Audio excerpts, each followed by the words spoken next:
later on, after he'd had the surgery, he actually was quite unwell after the surgery, much more than what I had expected or than what I'd been prepared for.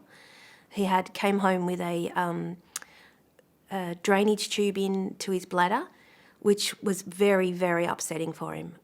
He could not get comfortable at all, sitting, standing, laying down, nothing. And he had it in for quite a while. There was a fair few problems in that department. So we ended up going back for it to be removed, and then he started to feel better. I think it was more a mental thing than anything else. There was definitely pain, but he just could not relax. And that sort of seemed to be a start of a different personality showing. Bluish purple colour, and it was freezing cold because the damage had been done to the blood supply. And this was really important that we realised that we had to keep the penis stimulated in order to get that blood supply again and to repair any damage to the blood vessels and also to the nerves in the area. So we did that, and we discovered in the process that it's possible for a man to have an orgasm without having any erection whatsoever, which was something we didn't realise. And we've actually continued down the path of using constant stimulation and oral sex in order to get around the problems, because Alan very rarely is able to have an erection now without the use of any type of medical intervention. He's tried the little blue pills, Viagra. He's also tried injecting into the penis with a substance called Trimix.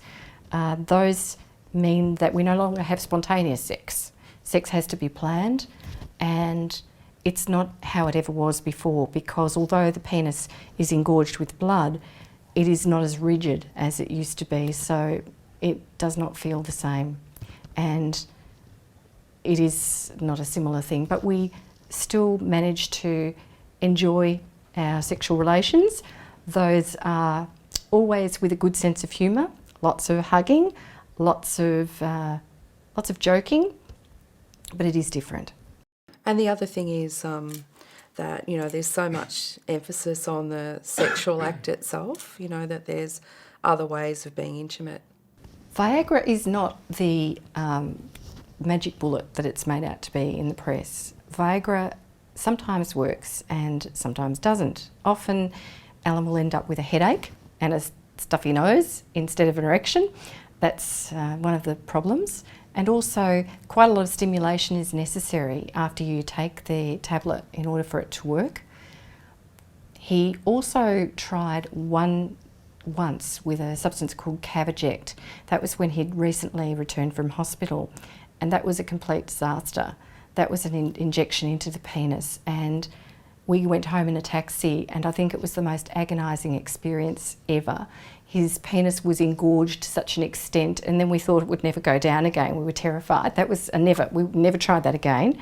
But we used another type of medication called Trimix, which once again is injected into the penis. I'm personally not very fond of it because I think it's such a horrible thing to have to do to yourself. Alan's really brave. It does sting a little, and the actual injection is not the painful bit. It's when the substance gets into the bloodstream, it actually has a sting. And then there is the erection, but the erection, as I said, is not as it ever once was. So sex is different. We find that the most effective is oral sex. It works 100% of the time, whereas the others don't. But I think it's important to try different things and always to maintain a good sense of humour. Just prior to the operation, we went to the hospital and I was there waiting, and I dealt with every day by acting or being as normal as possible, even while he had catheters, and making jokes of this, carting this, this big urine bag around, and then every day would eat normally, and we just take each day as it comes. I went to work, and then he'd be basking in the sun when he could and taking it easy, and he thinks he's Mr. Superman, so he can do anything he wants, and then finds that that a bit of a setback. So we've dealt with that, and we realised, okay, so we were perhaps a little bit too complacent of this operation. It is a huge operation because you don't see the internals, although he was in a lot of pain. he started walking and doing our exercises per walking, and found that that was good.